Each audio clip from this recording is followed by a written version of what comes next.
Good morning, everyone. I have two readings this morning. One is from Lawrence Ferlinghetti, who was a beatnik poet in San Francisco and generally was dismissed by conventional society as an angry and cynical individual. But this poem has had a lot of meaning for me through the years. It's called Christ Climbed Down. Christ climbed down from his bare tree this year and ran away to where there were no rootless Christmas trees hung with candy canes and breakable stars. Christ climbed down from his bare tree this year and ran away to where there were no gilded Christmas trees and no tinsel Christmas trees and no tinfoil Christmas trees and no pink plastic Christmas trees hung with electric candles and encircled by electric trains and clever cornball relatives. Christ climbed down from his bare tree this year and ran away to where no intrepid Bible salesman covered the territory in two-tone Cadillacs, and where no Sears Roebuck creches, complete with plastic babes in manger, arrived by parcel post, and where no televised wise men praised the Lord Kelvin whiskey.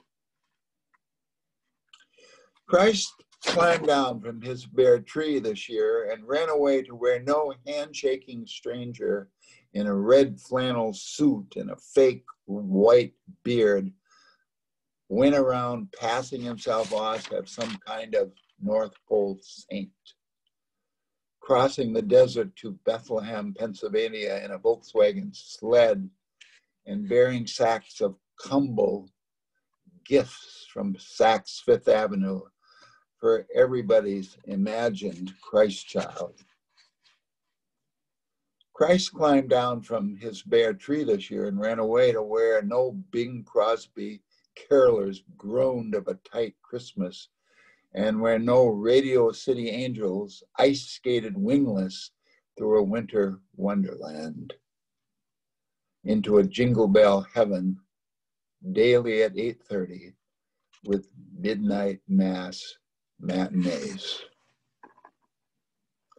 Christ climbed down from his bare tree this year and stole away into some anonymous Mary's womb again, where in the darkest night of everybody's anonymous soul, he awaits again an unimaginable and impossibly immaculate reconception, the very craziest of second comings.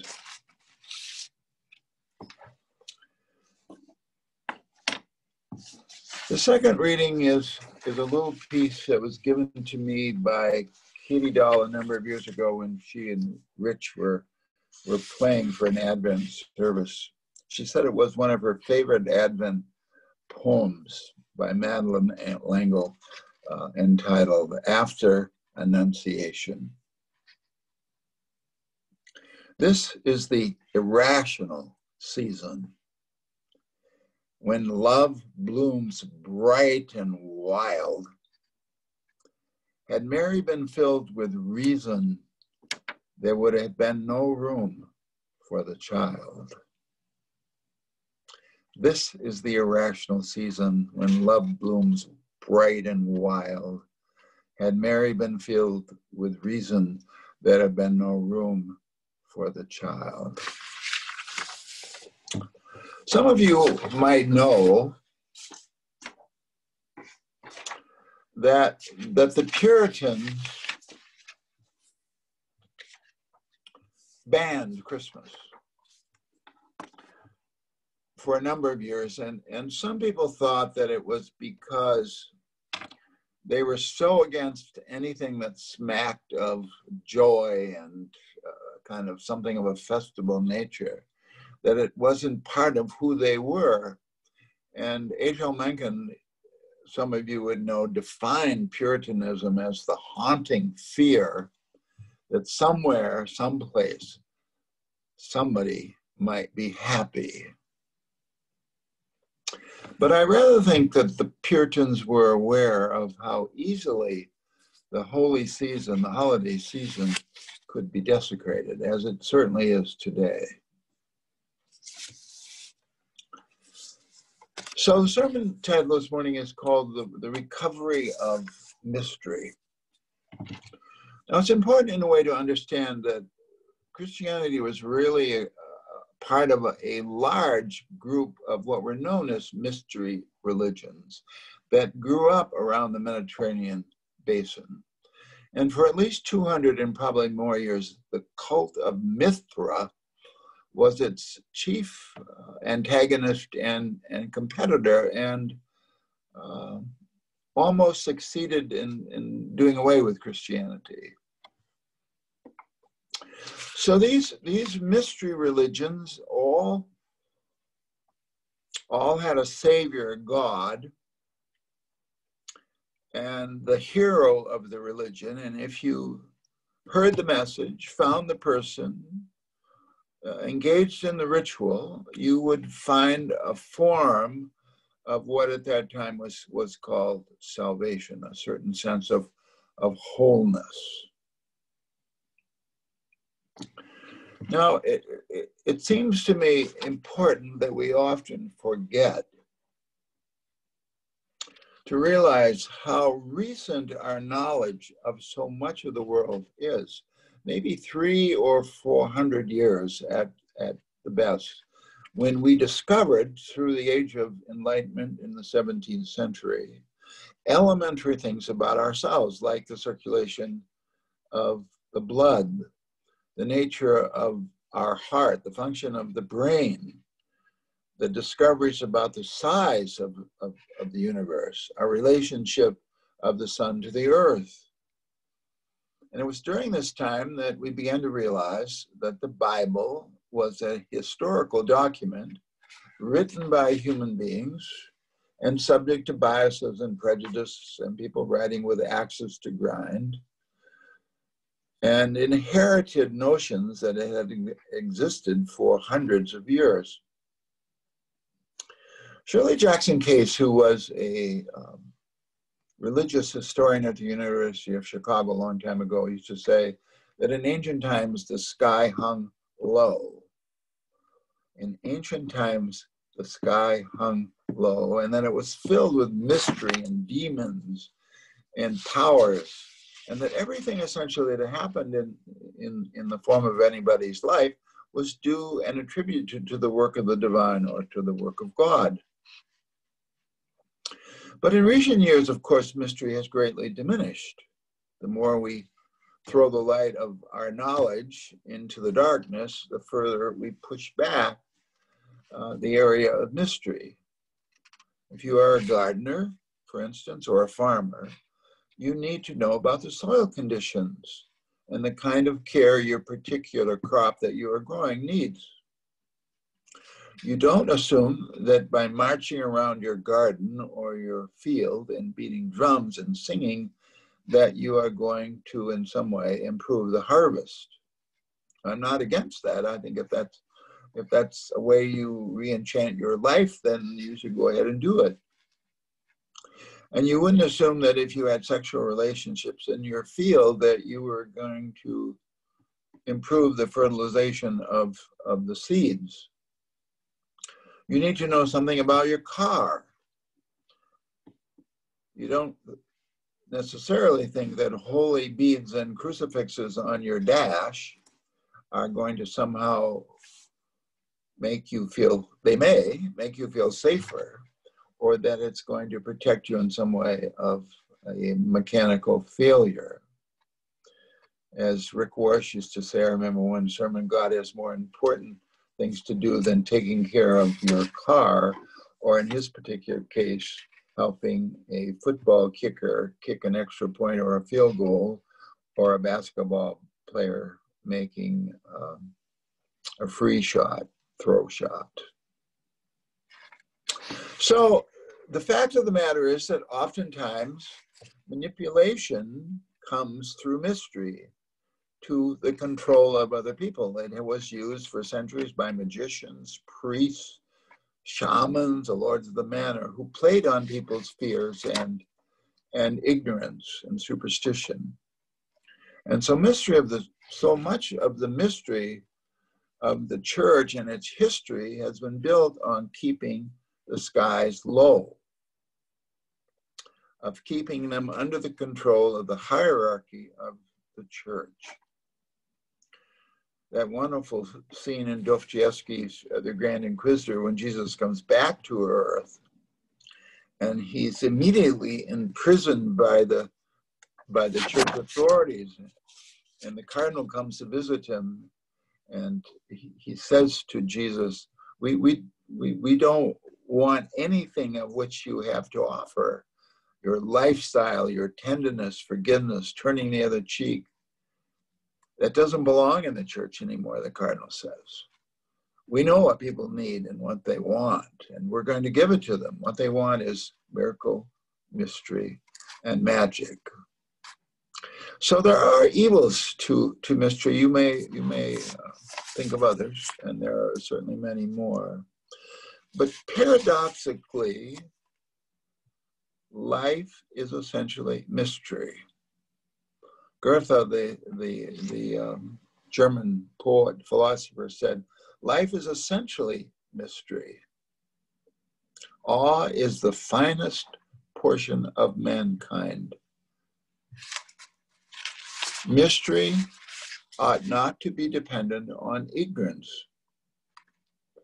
There's no need to be ignorant in order to feel a sense of wonder and awe and mystery about your life, about life itself.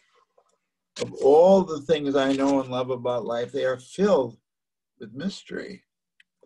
And true mystery and wonder are always leading us to humility, not to manipulation. The mystery you know, the more humble you are, because you realize how little you are able to manage and control and direct your life, how much that goes on in your life that you did not create.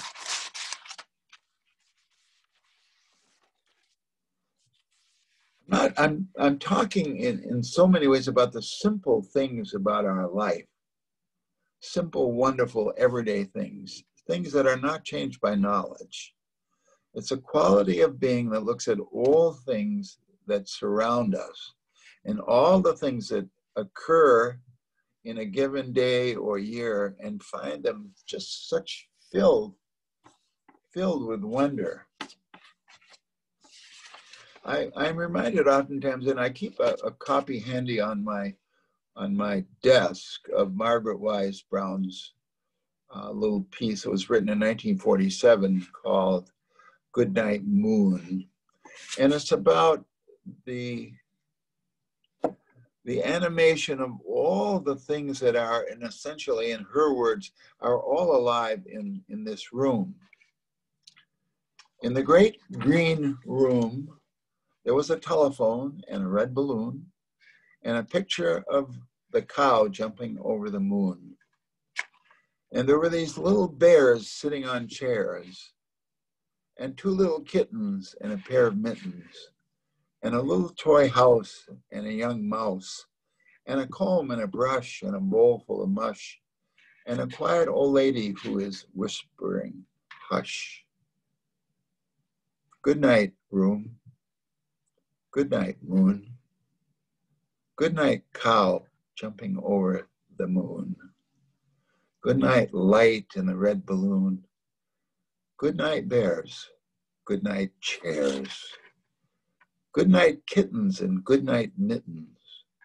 Good night, clocks and good night, socks. Good night, little house, and good night, mouse.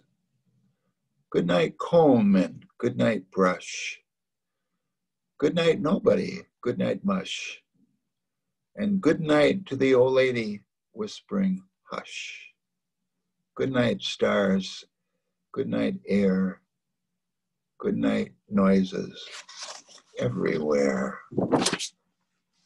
You sense that about that magical sense about life itself, that everything is alive and in some form of communication with us, the delight of our simple life. Do you get casual about a baby or birth?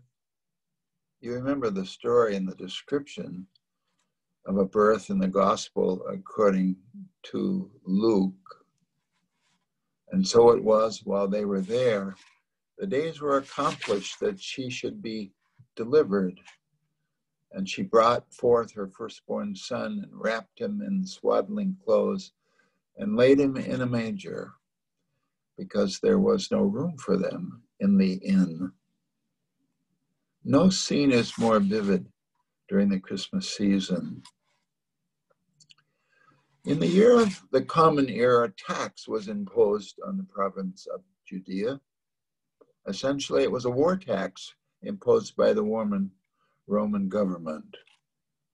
The nation's poorest citizens sometimes had to travel for days to enroll in their hometowns under the penalty of death, and the tax was 80%. In the story, a man named Joseph, who certainly had his own trouble on his own, who was of liberal spirit and kindness and generosity and empathy, took a pregnant teenager named Mary under his wing, arriving in Bethlehem. All the inns, as you would know the story, were full.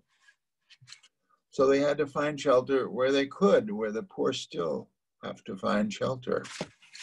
Especially in these days when evictions, we continue to hope that they will be outlawed for some time until we get some moneyed response to people who are in desperate conditions today. So a stable is found where a bastard child is born. And lo and behold, there is an unlikely ending to the story.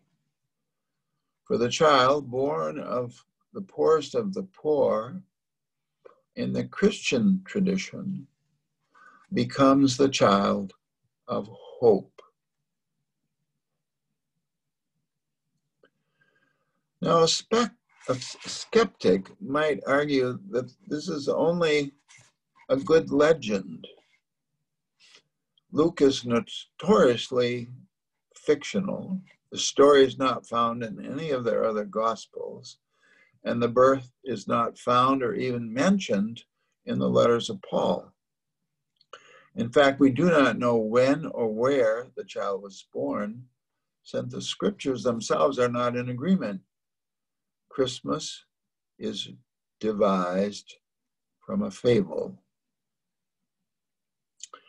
There is a story of an old African woman whose role in the tribe was to tell to the children the stories and myths that had sustained the tribal life for centuries. She would gather them around and in a circle, and she would say to them, "The stories that I am about to tell you are not true, but they are the most important stories that you will ever hear." John Mansfield, the English poet, has a poem in which he says, "Might not the birth of every child be hailed as a divine appearance, come to lead the world to a loving fellowship? Each brings a person hitherto unknown, for want of whom the earth travails and has ailed. Might not this reverence for life prepare a state more worthy, wherein each citizen would have for faith a world of fellow men and women, for charity a paradise on earth, for hope the beauty of the singing there." Whenever I officiate at baptisms, I always say, I begin by saying, this child is a sign that God has not given up on the world. This is the honoring of one of a kind. Never before in the history of the world has there been a child like this. And never again will there be a child like this. They are unique in the universe. They are another Messiah, and we say, hopefully they will live long and live well. They are an unrepeatable gift to the universe in heart and mind and body. And when that child grows up, and then when they come to their own dying, we say, or I say at every memorial and funeral service, something irretrievable has been lost from the universe. How do you explain your life? The unbelievable process that you have undergone since your birth. You're growing older and maturing and learning and expanding. We have life come to consciousness. The myth of God taking the stuff of the earth and forming it into a human creature and then breathing life into that form. We are the stuff of the earth. How could you not be alive and not be sensitive to your being, your conscious life, the body that works without any conscious effort on your part? Or your memory, light a candle and a whole world of memory comes flooding in upon you. Things that you haven't thought about for years, or certain smells that you remember as a child. There they are in its most vivid form. Or the size of our universe with billions of stars in our constellation. How do you explain the mystery of love? Out of the wild exuberance of creation, two people find one another and have a unique love for the other.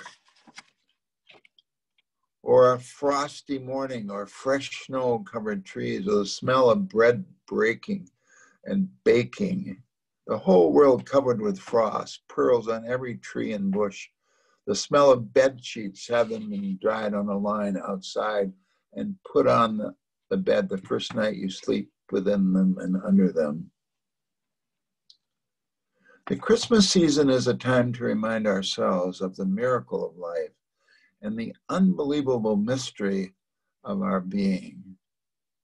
We have to learn how to live a magical life where we don't have to figure everything out.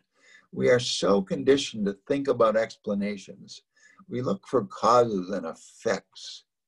What we try to do is live a rational life. But Christmas is a time for living magically and irrationally. We go and buy all these books that supposedly will tell us what we do not know, what we need to read, helping us preserve our understanding that life is this continual expanding of our awareness. But what we need really is someone who will help us honor our not knowing, our not needing to find out necessarily all the answers to the questions that we keep asking ourselves. Nicholas of Cusa was born in 1400. He was a bishop in the Roman Catholic Church, and then eventually became a cardinal and a brilliant theologian and philosopher. And back at the time, he was speaking about the validity of all religions. This is 1400. Because he was a cardinal, he had to travel all around the Mediterranean on horseback, and he wrote an incredible number of books on the back of a horse. Now, I can't imagine how he was able to do that, but that's what the story says. And one of the books he wrote was a book entitled On Being Educated and Ignorant. He says that this idea came to him as one of the greatest inspirations of his life, a mystical experience. He was on a ship sailing from Constantinople back to Italy, and one night out on the deck, this revelation came to him. He said it was the most incredible experience and insight of his life. And this was the insight. One can never know what you really want to know. and one can never know what you really want to know. It was a very simple insight, and he went on to write several books on this theme. He said, to people dedicated, truly dedicated to understanding, nothing could be better to happen to them than to discover that they are most educated, most learned in the very ignorance that is special to them.